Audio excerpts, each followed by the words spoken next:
Hi, everyone. I want to welcome you to another great session from the Gerhard Center webinar series. Today, we have Professor Vanina Farber. She is area professor at IMD Business School, and she's going to talk about mobilizing private capital to speed and scale social innovation. The moderator for today's session is Dr. Frank Aswani. Frank, you probably remember him. He was one of our speakers in last year. Frank is the CEO of the African Venture Philanthropy Association. Now, without much ado, Frank, floor is yours, my dear. Ali, thank you. Thank you so much. And everyone, welcome. It's great for you to join us today. Can I ask, as you come in, please, in the chat, can you tell us your name, your organization, and where you're dialing in from? We just kind of want to know who is freezing out in the world somewhere in the northern winters, who's out in the southern hemisphere enjoying the good sun. So if you can just in the chat group, please tell us your name, your organization, and where you're dialing in from. This is a real pleasure for me to be here moderating this session, because this is a really important conversation, especially for those of you who are in Africa or in the global south. Specifically, when you look at Africa, we're in a really difficult and very pivotal time. We have up to 2030 to meet our SDG targets, and we need about $500 billion to $1.2 trillion annually to meet our SDG financing goals. And traditionally, we have depended a lot on the money coming from aid or government funding. And what we are seeing right now is that aid to Africa is reducing. We've just done a study as AVPA, and we see in areas like Southern Africa, aid has reduced by about 20% over the last 5 years or so. And this is a common trend. And also a lot of our traditional donor agencies are now moving from traditional aid to impact. So the way in which money is coming is different. And from a government funding perspective, our governments have put in a lot of money into the COVID crisis in economic stimuli, and we've borrowed heavily for infrastructure. So our public debt to GDP has risen quite a bit on the continent over the last couple of years. And that means we've got to think differently about how we fund social investments. And the private sector is the source of capital. If you look at the numbers, I think capital markets globally have at least $250 trillion. We need $1.2 trillion of that a year. I think this is going to be a really interesting topic for Professor Farber to unpack on how we mobilize private capital to speed and scale social innovation. She's an economist and political scientist specializing in social innovation, impact investing, and sustainable finance, with almost 20 years of teaching, researching, and consultancy experience, working with academic institutions, multinational corporations, and international organizations. She's a holder of the elea Chair of Social Innovation and Director of Center for Innovation at IMD Lausanne, Switzerland. Prior to coming to IMD, Vanina was Professor and Chair of Sustainable Entrepreneurship and Social Inclusion at Universidad del Pacífico in Peru, where she was also the Dean of the Graduate School of Business from 2014 to 2016. She's been very kind to incentivize the audience today to be engaged and to participate and ask questions. So she's offered 3 free ebooks of a book she's just written called The Elea Way, a book on venture philanthropy and how the elea do venture philanthropy. So without further ado, Professor Farber, we're really glad to have you here. Over to you. Thanks, Frank, and thanks everybody for joining me today in this webinar. I see that many of you are in different parts of the world on a topic that as Frank said, I'm also from the global south. I'm originally from Argentina. This accent is an Argentinian accent, and I have been always interested on how can we bridge precisely private capital to fund grand challenges that we're facing today. So this is a little bit what we're going to do today, and I would like to make it as participative as possible. So please feel free to put questions in the chat. Frank will convey the questions to me. But I kind of want to have like 3 main blocks today. First part, I would say I would focus on, because I think the social capital spectrum that Frank just mentioned too has different pieces of it, and I will frame the discussion on the social capital spectrum. but I will differentiate into two main blocks, and I'll go to a third topic that I have been doing some research and very interested these days. So the first part will be about impact investing. Second part, and I'll go relatively briefly, will be on responsible and sustainable finance, because even though both I would think are gaining momentum, still a lot of the money comes from the public market vehicles rather than private market vehicles that is in impact investing. And at the end, I will talk about a very promising type of solutions that actually mix philanthropic, public, and private money in a catalytic way that I think is very promising for development, for Africa, for Latin America, and Asia, and called blended finance. So, and hopefully we'll get to talk about your own challenges and your own interests. So first, just to make sure, because something that happens a lot when we are in this field is that we all talk about certain concepts that sound very familiar to us, but we mean different things. So I just want to define briefly, and this is a little very wordy slide, so I will not go forever on it, what social innovation is. Really, social innovation is a very simple concept. It's really new market solutions. So this is our innovative market solutions. And these market solutions are not only products. So we're not thinking or talking only about products, but it can be products, can be services, can be processes. We can talk about circular economy, for example, or inclusive business models, or can be the full business model. So when we talk about social innovation, we are really talking about bringing new market solutions that are more efficient and more effective than what we had in the past that address social and environmental issues. So, and really, the other piece of the definition of social innovation that I really like is that the idea is that it is based on an idea of action, that to enhance society, to react to global challenges, and actually to transform in a collaborative way. And all these pieces will appear today in the conversation. And at the center, we focus on two pieces. We don't do a lot of impact measurement. There are other centers and other places where you do a lot of, or there's a lot of discussion about impact measurement. So even though I use different kinds of measurements, we really look about impact management. So how different asset owners, and this can be different players, can be banks, can be entrepreneurs, can be corporations, actually make decisions on their impact objectives. And we're going to see that part is very important for impact investing, is the idea of intentionality, have a theory of change of what you're going to get and how you get there. And the second part, obviously, is this idea of mobilizing private capital. So how can bring private capital to scale to solve social and environmental challenges? And this is a little bit the focus of the center. In the past, I would say more than 15 years ago, it has been changing a lot, and probably in the last two, things have speed up a lot. If we looked at the social capital spectrum, and we have in an X returns, the traditional financial returns, and in the other impact, we used to have like a polarized world. We used to have traditional philanthropy on the side of high impact, and whenever we thought about high returns or market returns, or we thought about economy, we used to have traditional financial or traditional investment, if you want, traditional investing. What happened, I think, and the interesting piece is that, and you would see this not only in the social capital spectrum, but you will see, for example, a corporation that would say, okay, I do this business here, and my only objective is to maximize profit. And then I have a foundation where I do my philanthropy, where I do certain things. The same happened with family businesses. They have the family office where they manage their wealth for future generations. And then they have the foundation where they express their values.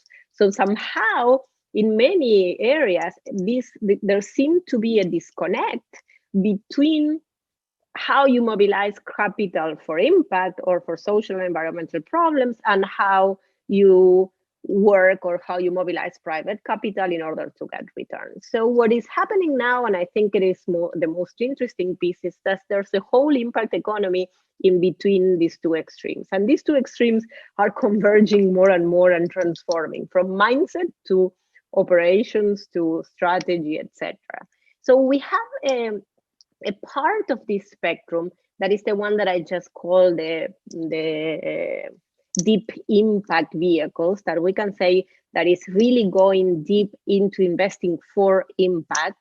That I divided it a little bit arbitrarily, but based on philanthropic impact investor or venture philanthropy, impact investing with impact first, where you have below market returns, but also market returns. And then you have some thematic investing that is finance first. So in this space, you usually have private capital mobilized to finance directly certain innovations that are very intentional or aligned to the purpose of the investor, that usually go to what we call impact entrepreneurs or social entrepreneurs or different type of companies that have a very specific target.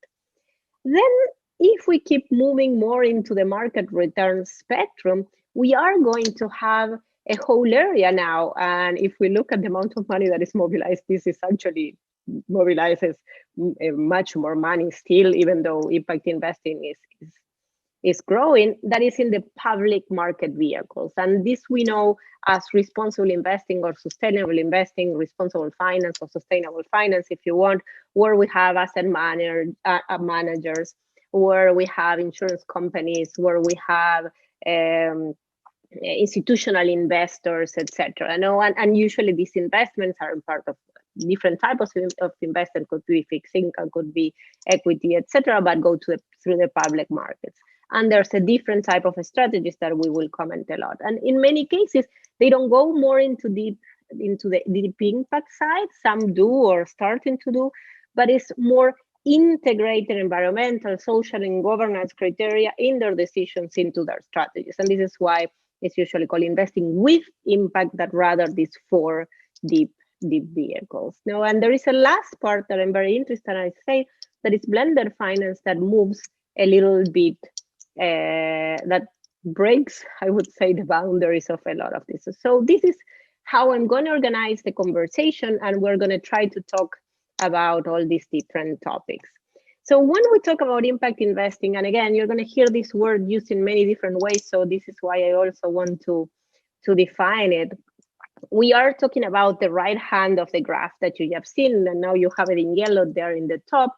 And we think about an investor that actively places capital actively, meaning also intentionally, with certain expectations, with certain objectives, that are that really want to have a measurable and desired beneficial social or environmental impact. And the interesting part of this, and a constraint on this definition, is the concept of additionality. And some finance first investors will not agree. The concept of impact investing sometimes has, I would say, three pieces that are core. There is intentionality, measure of impact, and expectations of returns. Additionality is kind of contended. Some use it, some don't. But the idea of additionality is really that the outcomes achieved by this investment would not have occurred if this investment was not there. So meaning that the traditional commercial market wouldn't have placed private capital in this entrepreneur or in this project or in this additional corporation if there wasn't this intentionality of this desire of impact. And you're going to see that this discussion can happen with green bonds. Do we need green bonds compared to green bonds? Sustainability, are they additional?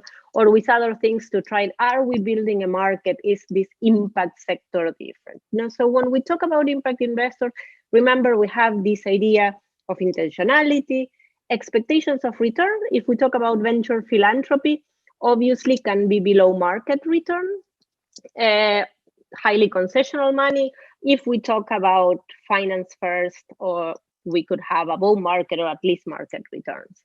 So let me give you an example And this comes from the book that Frank mentioned, that if you ask really interesting questions, you'll get a copy of the book. So this is one of the investors of the elea Foundation. The elea Foundation has as intention, and his objective is to fight absolute poverty with entrepreneurial means. So they invest in social entrepreneurs that fight absolute poverty. They define absolute poverty below 2.5 or $3. So I'm giving you an example called Angasa, because this is one of the first investment, and it started actually in 2011. And the entrepreneur Leslie Marincola, she was just graduated from Stanford and did in her design a solar lamp. So she wanted to get funding. She went to Asia, got a prototype that was working, and tried to get funding for a solar lamp. And that's how rudimentary looked that solar lamp at that time. From that point, and actually when she got involved with the elea Foundation, she realized that there were already too many solar lamps even at that time, and that she needed to do something different. Her brother had a PhD in computer science, and they came out together in 2010, when it was the very beginning, with a pay-as-you-go system. Also, it was very rudimentary, but somehow it worked. And at the time, it kind of solved this problem of affordability of the solar lamps to get to base of the pyramid households, especially in Africa at the time, and Asia. And that's what called the attention of the elea Foundation. This inclusive type of technology that at that time did not exist, now is quite familiar to many of us, but it was that, and they actually supported and invested on this technology. And actually they had to change the type of technology 2 or 3 times in the process, because they thought that it had the plausibility of the business model, but it had the capacity to scale. And at that time, even though she was in Silicon Valley, no tech entrepreneur was really interested, because this didn't look like a promising business at that time. And it's interesting because from that point, she actually also pivoted in the last 10 years now to data. One of the investors, if you want now in Angasa, the last investors is Salesforce in Silicon Valley. And the last pivot, if you look, now she's becoming the sales platform. So she's even moving away. She's managing more than data. So in these 10 or 12 years, she moved, and now the philanthropic impact investor, the elea Foundation, is actually ready for an exit, even though they did not expect returns. This became a very successful investment. But I think the interesting piece of it is that they had 10 years of patient capital to actually partner up with Leslie to pivot until they found the sound business model that would work. So the interesting piece of venture philanthropy, I would say, is that it can work in a space that is usually called the valley of death of investing, because there's a lot of sometimes money on angel investors, on competitions. There's a huge network there, but when you have a proof of concept that you're trying to scale, that's where money runs out. So in this space, the pipeline gets much more complicated. So at this place, where you still probably need to invest for each dollar, Swiss franc, whatever currency you want to talk, that you put in the company, then you invest another type of enterprise building, and you have to support in this business model type of transformation. So this sector is high energy, patient capital, and kind of a complex space for traditional investors. So this is why venture philanthropy, I think, has a very important role on scaling social enterprises, on scaling social innovations along with business models in order to create this pipeline. And I think in many of our countries, and I think the case in Africa, we see a lot of our medium or small and medium-sized businesses that never get, they don't even get, or micro and small businesses that never get it even to medium-sized companies. So how venture philanthropy can bridge the gap and work actually in this space. So the second piece, and again, I also like to do I wrote for IMD 2 cases on Angasa.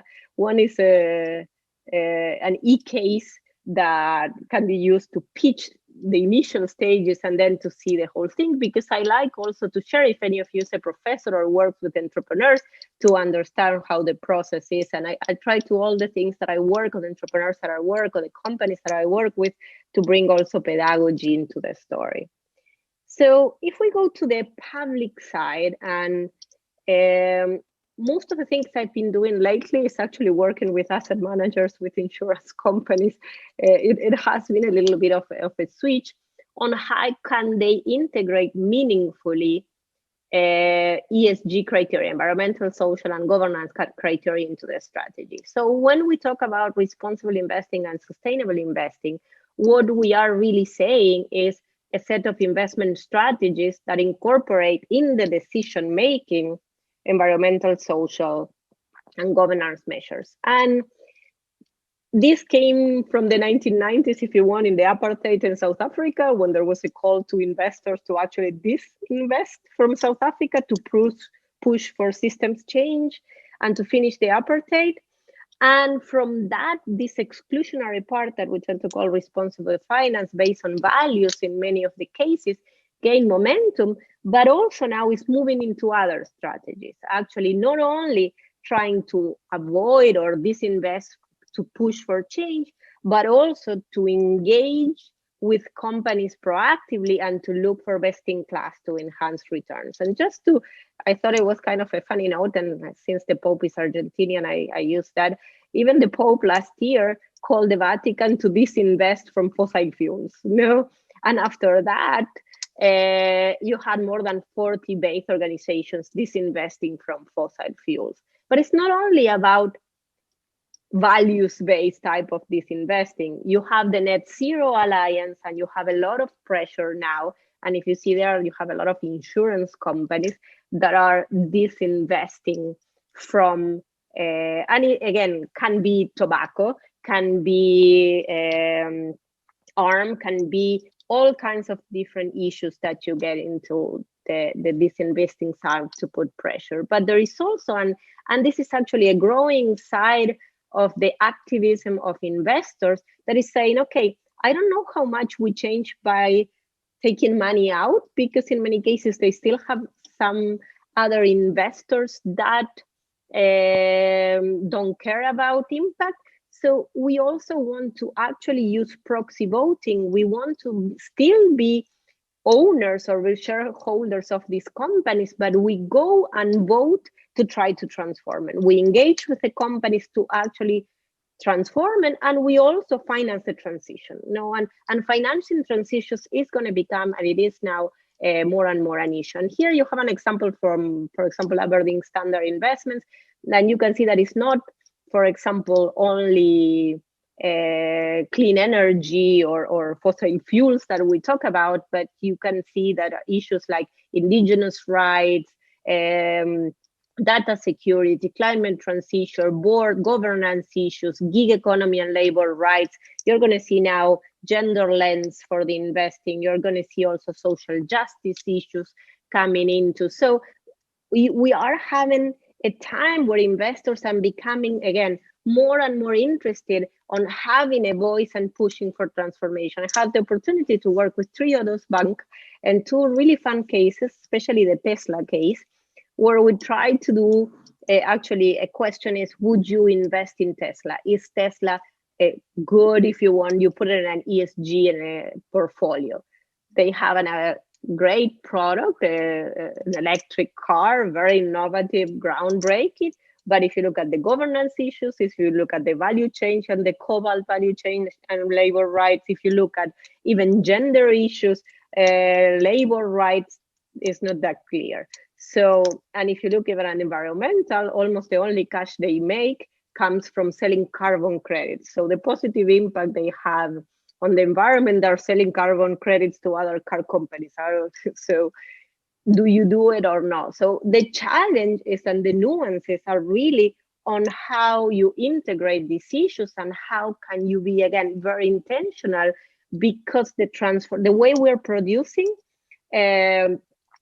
obviously needs to transform, and it's very expensive to transform. So how do we finance and how do we mobilize at a large scale but avoid greenwashing and make sure that these changes are happening is a question that the financial sector is asking a lot. And last, just because I have like only 5 minutes, and then the idea is to have questions so we can go deeper in any of these topics. And it's a topic that it's kind of, I'm finding very interesting. As you heard from my background, I had the opportunity to work for the United Nations in the beginning of 2000. I work as a consultant in CSR for companies. I work in academia now. So somehow I feel that blended finance, I'm an economist, but I also have an undergrad in political science. So I feel that somehow blended finance puts all the pieces of who I am in a field. No, and when we talk about blended finance, we precisely talk about blending, putting together, if you want, public, philanthropic, and private capital to finance social and environmental solutions or social innovations, but at scale. And in most of the cases, you are going to see blended finance for development. You're going to see developmental institutions from the public sector actually participating in these finance facilities. But the part that I'm doing research now is also when there is a corporate on where the private sector is also involved. So if you look at the definition of blended finance, and the typical definition of the WEF actually says is the mix of public, philanthropic to finance sustainable development. If you look at Convergence, that is a great company that is doing a lot of, and also training a lot of these deals, it goes more specific. It says it's not only in general development, but you have to be in developing countries to, I'm sorry, the opposite, the WEF, to work on the SDGs. And I think Convergence adds in this case an interesting idea that I think is also quite important. As you've seen before for venture philanthropy, it was very related to additionality, this idea of leverage. When you bring public money or philanthropic money, that money has to be a leverage, it has to be catalytic to bring additional private capital to scale. It has to, if you want, crowd in private capital rather than crowd out. A lot of times, public money or developmental money has been blamed for crowding out private capital and distorting markets and saying, okay, in clean energy or in certain sectors that the private sector wanted to be, why do you need a developmental institution? So the idea is, can we change the mindset? So maybe a philanthropic investor, rather than going directly into investment, into investing social entrepreneurs and just a few, can this impact investor, can this foundation or these philanthropies use that philanthropic money that is willing to take below market returns to actually take the first loss in a financial vehicle that de-risk a project, so then additional money can come with certain security, with less risk, with different risk profiles. And I'll give you an example that I like, so you see, and with that I will finish up. So I tend to ask here, what do you see? And in most cases, many of you will recognize that these are rubber trees. If you are a corporate, if you're one of the IMD executives that does our programs, and maybe if you're Michelin, that's actually more than a rubber tree. This is actually a pretty big challenge. They actually pledged to have 100% of sustainable rubber. So this is a material, this is a key core topic, challenge, where they need a sustainable solution, where they need social innovation and transformation of their value chain in order to find a solution. And especially a zero deforestation, eco solution. And at the same time, if you look at this, and when I'll tell you, this will be a project that did not only dealt with deforestation, but also work with smallholder farmers to guarantee or to work on their livelihood and incomes in the Philippines. And also work on traceability and transparency from a governance perspective to make sure that what they were saying, obviously this came for very degraded land. So you are if you look at in the net, there were some problems at the beginning of the project, but the transformation is interesting. And what happened,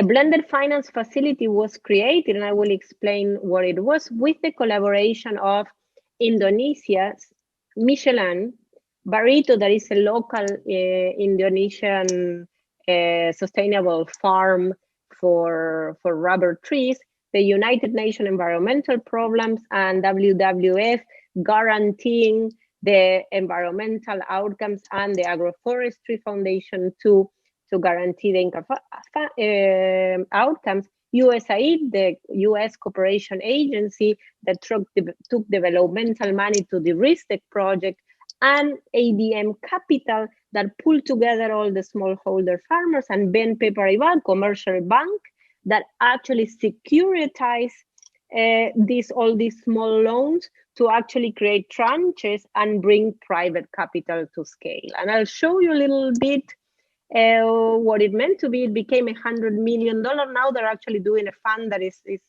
a lot bigger. And it was this money, this bond was issued for a 15-year loan to Barito and Michelin. And it had very clear defined impact goals. As you said in the definition, we need to have this intentionality. They planted 88,000 hectares. 45,000 were actually for community livelihoods. 16,000 jobs were created, and 18,100 hectares of rubber that represented, I think, 10% of Michelin. But the interesting piece that the Michelin became also an off-taker in this project, de-risking the project. And with this, I kind of finish up on the blended finance. And if you're interested here, you can see the structure and the returns. We could look it up later if any of you is. And I have I do also some webinar series. I've seen some of you participating here have been in my webinar series. So I'll say hi to all of you. If you're interested later, we can share the link so you can check if you're interested on blended finance. But just to finish up, and then we can go into questions. For me, there is a myriad of agents in the social capital spectrum interested in placing private capital in the right projects. There are a lot of right projects that need scaling up. So we need to bridge between those two. And I think academia can have, an EVPA and ecosystem building agencies can have that role too. But I think at the end, it's not about money. It's about start with a problem, start solutions that are scalable, correct, and sustainable business models that can be financed. And then adapt.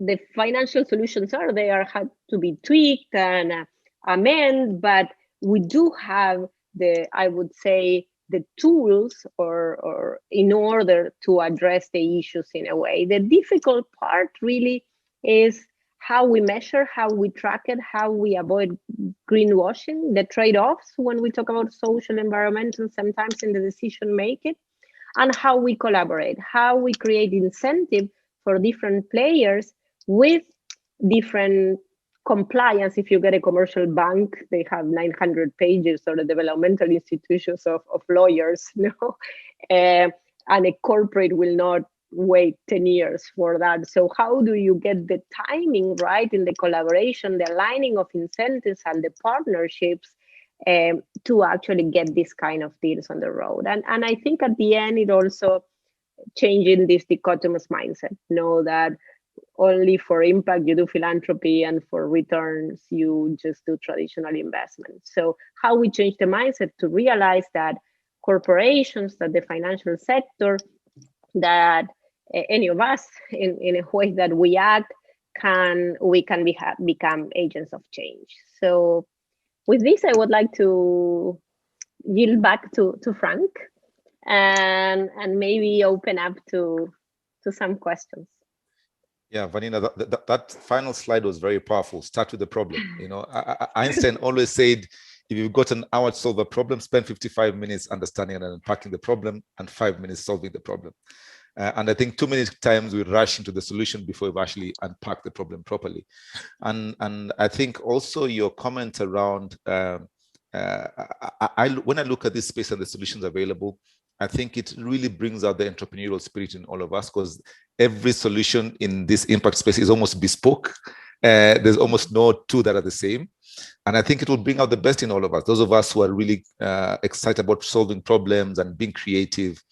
And I always tell people the best place to be an impact investor is in Africa, because we have more problems than we can manage. So this is really the best sandbox you can get. There's some interesting questions in the chat, Vanina, but happy to answer. Yeah, let me start with a question of my own. Impact investing seems to make sense. What's holding it back? What needs to change? Mm-hmm.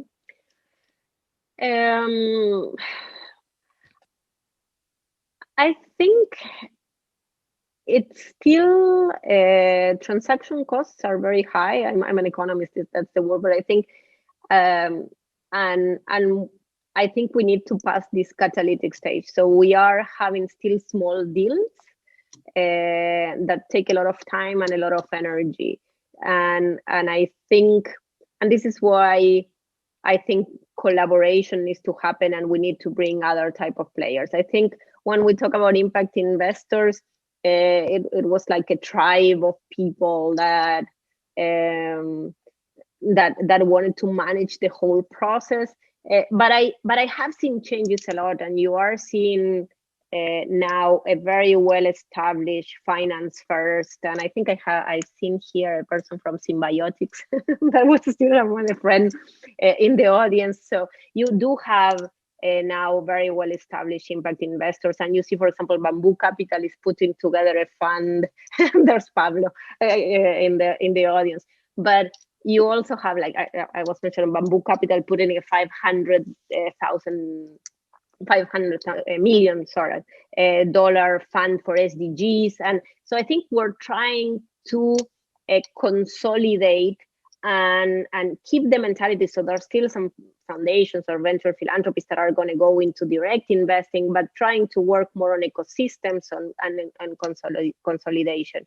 But I do think there is momentum. I think obviously, as any new field, you need some learnings on the process. I think we standardize a lot of the measurements of impact.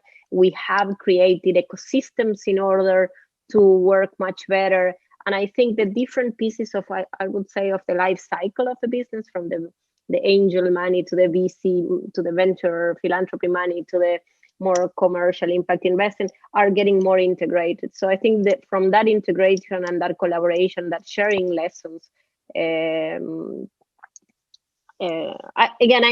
quite optimistic. I've seen such a huge change, I would say, in the last 5 years. So I think what's holding us back in some cases is still also the systemic piece of the pie, and getting also with regulator, with governments to actually speed up the process. Okay. Do you think the COVID crisis has accelerated the need for and awareness around impact investing, or has slowed it down? I've seen both. I've seen, I think it slowed it down in terms that a lot of the impact investors, I don't know if they're doing new investments.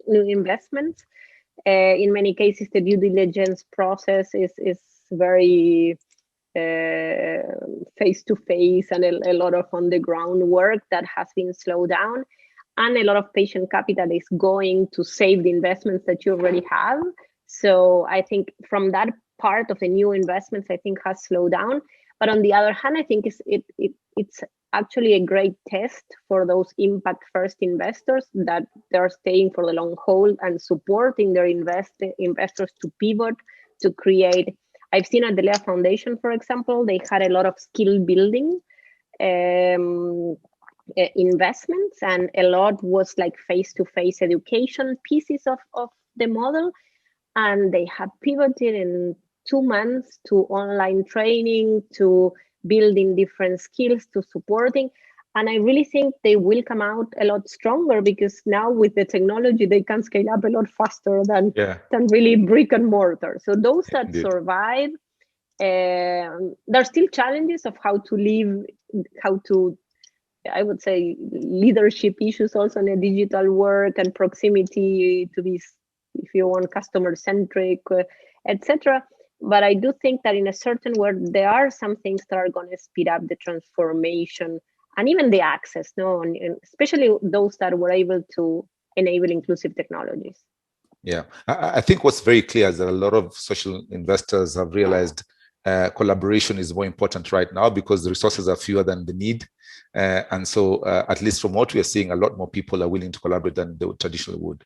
I've got a question here from Gadir Mansour, who asks, are emerging markets a practical landscape for impact investing, or is it more so a finance strategy for efficient markets? Most of the deep impact investing is going to emerging markets, but obviously, as I mentioned, it depends on the intentionality of the investors. And if you have an impact investor more focused maybe on energy, you are going to see still a lot of the clean energy things happening in some Eastern Europe countries and Europe.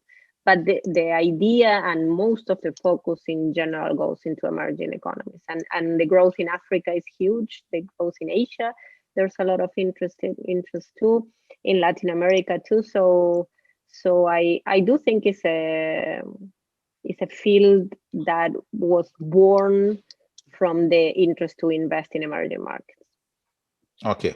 Edmilson Oliveira asks a question about, how do you see social entrepreneurship in developing countries? Is it a movement that comes from within these countries, or an idea that comes from international organizations and bodies?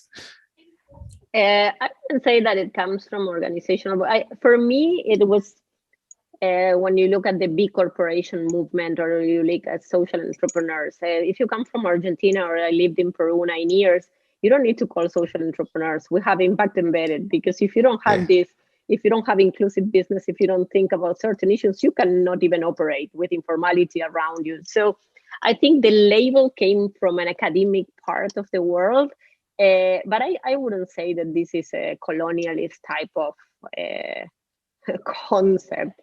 I think obviously it comes from the liberal idea that private markets can solve problems. And again, the social innovation concept is this, bringing market solutions. But I, for what I've seen and what my experience have seen, a lot of and I'm quite strong believer in this. I'm not saying it just because I'm talking to you here in Africa or in Latin America, is that really a lot of the social innovations and the innovations of the business models and the frugal innovation and the respect on the environment is coming from the South. It's not coming from the old and tired developed countries models that sometimes they have the luxury, or they thought that they had the luxury. I think the urgency that we had and the frugal innovation is coming from us. So I'm seeing a lot of very creative models, and many entrepreneurs that actually can come and want to invest in Africa and came up with certain solutions. Many times they get into a bottleneck. They realize that they need to partner with locals. They need to really, that it's not enough just to have a solution or a good idea. You really need to co-create. You really need to understand the culture, the institutions, the informal language too. And so I think there is a partnership, but I'm a true believer that the innovation will come from the South. Yeah, and I think the investors who are seeking additionality and intentionality will come to the global South, in essence, because that's where we've got the biggest gaps among social issues. So if they mean well and they're seeking the kind of impact that aligns with the purpose of the organizations, there's no better place to be than the global South, probably. I think Mona is doing and I do think also the opportunities for growth, high growth economies, and the opportunities for scaling, the opportunities for learning too are huge, are really huge. Yeah. So. Yeah. And are you seeing the private sector's mindset changing towards their own mission and vision of organizations, feeling that they've got to be more purposeful organizations. They've got to do more than just make profits from these markets, because we need the private sector to be very key players in this space. Are you seeing more deliberate corporate initiatives and those kind of things? It's always funny because I always say that I have a selection bias, because if they come to me, it's because they want this stuff. And also I get to talk to, and this is what I love to work in this sector, because I get to talk to a lot of passionate people that want to change things.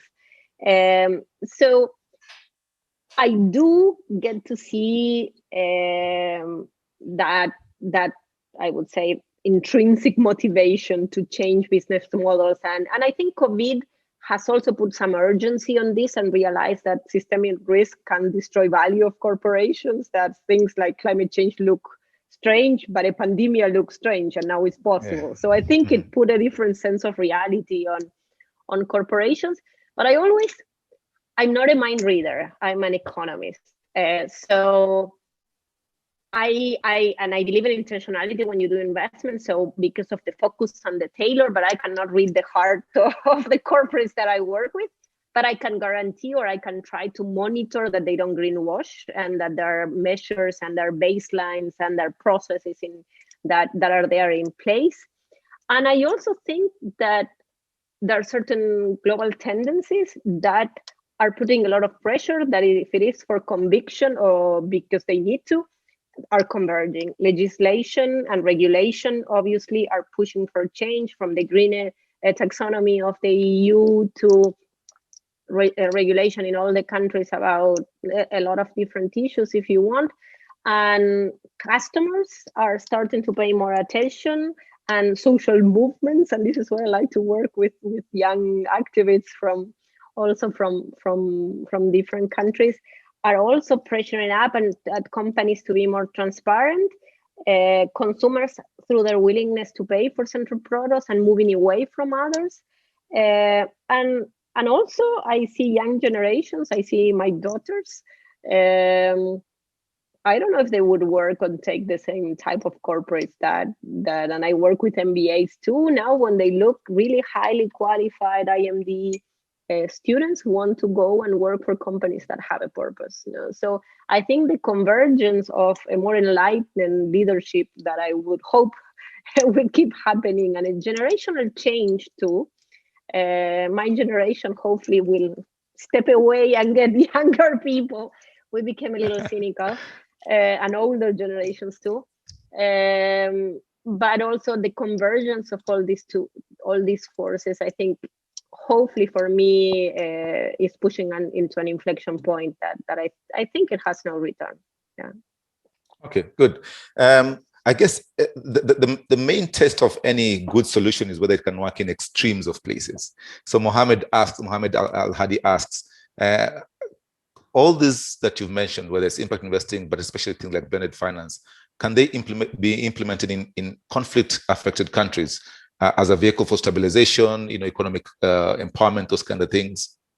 I love the question, because I'm working now and an academic partner for an alliance with the Red Cross, with the WEF, with BCG. Lombardo DA is part of this, IFC, and there's a core group that will work, and there's a very larger group to bring innovative finance to the humanitarian sector.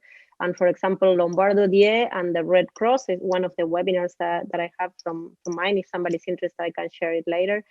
They created, for example, a humanitarian bond to bring private capital to conflict areas, to build hospitals and more efficient ways for prosthetics, etc., to bring efficiency into conflict areas. And entrepreneurship or social entrepreneurship is becoming a big issue. And if you see UNHCR is also have very interesting programs to work with refugees. My mom was a refugee, so it's a topic that actually is very dear to me.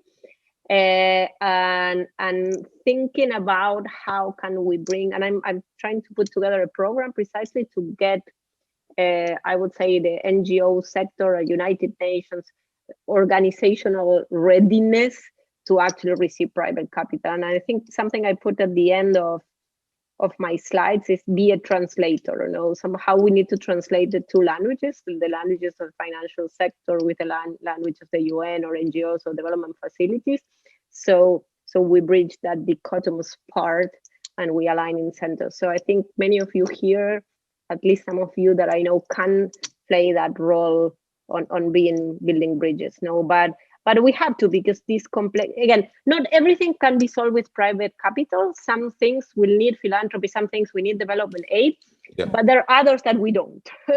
In the ones we don't, in the ones we can create a revenue stream, and we can build a market with some de-risking mechanism, in the one that we can tailor to different risk appetites, then in those we should work, and leave the resources that are scarce for what is really needed. Yeah, exactly. I was talking to a philanthropist, a major foundation, who was saying they're assessing the projects that they've been funding over time, because in some cases they found themselves still funding the same problem for 20 years. But it's because no one's been deliberate about finding a market sustainable solution to solving that problem. And now that they're asking those questions, they're actually coming out with very sustainable market-based solutions that can be self-sustaining. So I think, but that's why this space is very exciting. There's a lot of entrepreneurship and innovation space. On both sides, and I think this is where I like the supply and the demand side of the social innovation, the entrepreneurs, but also the financial side that wants to get creative and find ways to finance these challenges. And Mohammed there mentioned something. You can share my email later with him. From the I should have mentioned, I also do, there is a very interesting movement on Islamic finance, and because, for example, working with smallholder farmers or sukuk, or there's a lot of principles on Islamic finance that are very aligned with the real economy and real impact, and with principles of social and environmental. So you are going to see quite advanced some development finance institutions in the Islamic world working in these kind of projects and working on blended finance facilities. Yeah, and I think what this has also brought out that's exciting for me is that we're looking at non-traditional sources of capital. We're looking at faith-based giving. We've looked at diaspora bonds. We're seeing a lot of diaspora bonds in Africa, for example. We've just done a landscape mapping study, and there's a lot of money coming from Africans outside that, and no one has ever thought of tapping this capital before, but this is really exciting time to be looking at this space. Yeah, no, and I've seen the same in Armenia. I've seen the same, so diaspora bonds and diaspora financing, cultural initiatives that are related to income. And so there are a lot of different sectors, and this is why the intentionality piece. You need to tap if you want to access that money. You need to, if you're an entrepreneur, you need to know exactly where you want, what outcomes you want to achieve, who is, and match it up. And I think now we have more venues to meet each other. Before, it was the flow of information was harder, but I think we're coming to an age of impact investing where a lot of this information is working much better than in the past. Yeah, Vanina, I think we have time for two more questions. I'm going to try and squeeze in two more questions. I try to be short.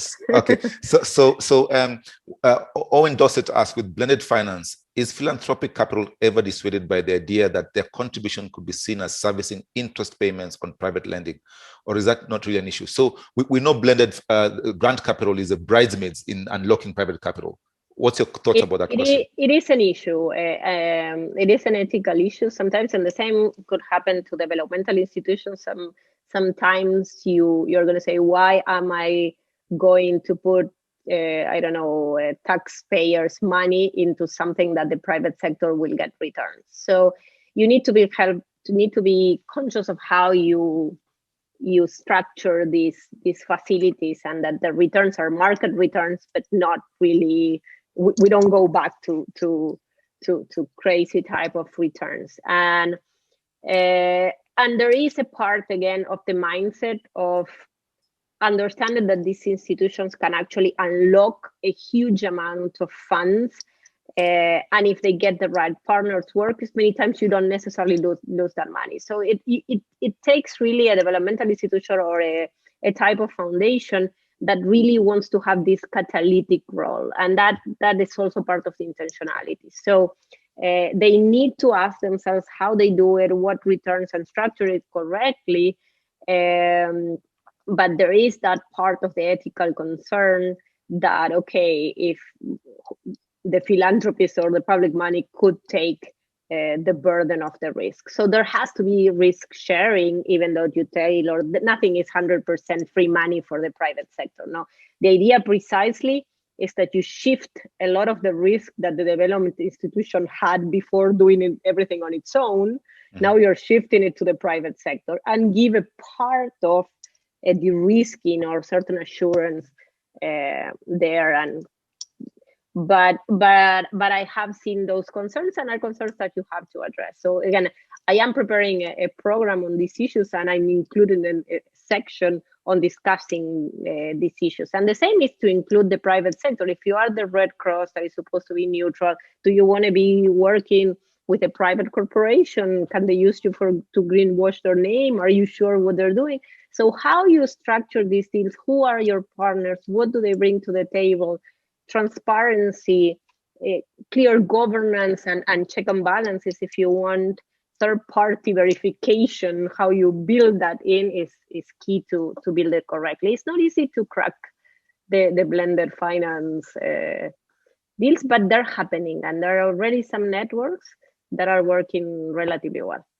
Okay, I was going to ask Frida to ask a question, but we're out of time. So I'm going to ask you to answer the next question in literally a minute. So sorry, okay. Frida, we'll come back to your question at another time. But this question is from Robert, who asks, are there opportunities for individual investors to participate in this whole blended impact investing space? For example, a mutual fund model that lets an investor put in $50 to $1,000, $100,000 into a pool. So it's in essence a big question around a lot of our investors in Africa are small ticket size investors. But if you look at blended finance, even what Convergence puts out, it's big deals. Blended finance facilities are usually big tickets, and the idea is the purpose of blended finance is the big ticket piece of it. But you have a lot of platform now for retail investors and to put this together, and it's like and I don't want to say name because some are good, some are not that good, and I haven't done my due diligence. It's not a part of my research, but you do have these platforms that put together, and you can actually choose where to invest, and you receive for small ticket investors. And I think it is an interesting part of the sharing economy, if you want, that has developed, and it's much better than what it used to be 10 years ago when the first models appeared. So I think there is a space. It's a space I am less familiar, because I'm trying to work in the space where you bring the capital at much larger space. So I'm not a specialist in that. Yeah. So that's the space we're trying to get into. Yeah. How do you get smaller investors involved in this blended finance, where they use even things like loan guarantees to unlock capital, those kind of things. A lot of instruments which are not made possible to a lot of people. So you can blend anything. So Vanina, thank you so much for your time. Yeah. Good. Yeah. So no, thank you very much, and it had been great. I'm sorry I couldn't answer half of the questions, but you have my contact. Let me share 2 seconds my slide in case. Here is my contact in case somebody wants to write to me, and feel free to contact me. And it's been a pleasure. So thanks, Ali, and thanks, Ali, Frank, over to you. Thank you so much. Yeah, thank you so much. Yeah, thank you for all the questions, everyone. We really appreciate it. It was a great session. Ali, over to you. Thank you, Vanina, for a fantastic presentation. Thank you, Frank, for a really masterful moderation. We will share with the audience the PowerPoint, the PDF file for the PowerPoint, so they will have your contact information. Again, it's really fantastic to have you. Now, next week we're going to have 2 speakers, and their focus is on the BOP marketplace. I mean, Vanina probably know them from the BOP lab network. On Monday, February 15th, we're going to have Sarouj Mohanta from Ecoshiate Consultants. The title of the webinar is Ethnography for BOP Studies. Now, on Wednesday, February 17th, we're going to have Madhu Vishwanathan. He was a professor of marketing. He's currently a professor emeritus of marketing at the University of Illinois Urbana-Champaign, and he is currently a professor at Loyola Marymount in UCLA, in LA. He's going to talk about a bottom-up approach to subsistence marketplaces and he's going to also talk about an interesting literacy program they've done, and we're really talking about really base of the pyramid. So again, I thank you, Vanina, thank you, Frank, and I look forward to having you in many future webinars. Thank you. Thank you, Ali. Thanks for the invitation. Thank you, Vanina. Thank you. Bye. Bye. Have a good day. Take care now. Bye-bye. Bye.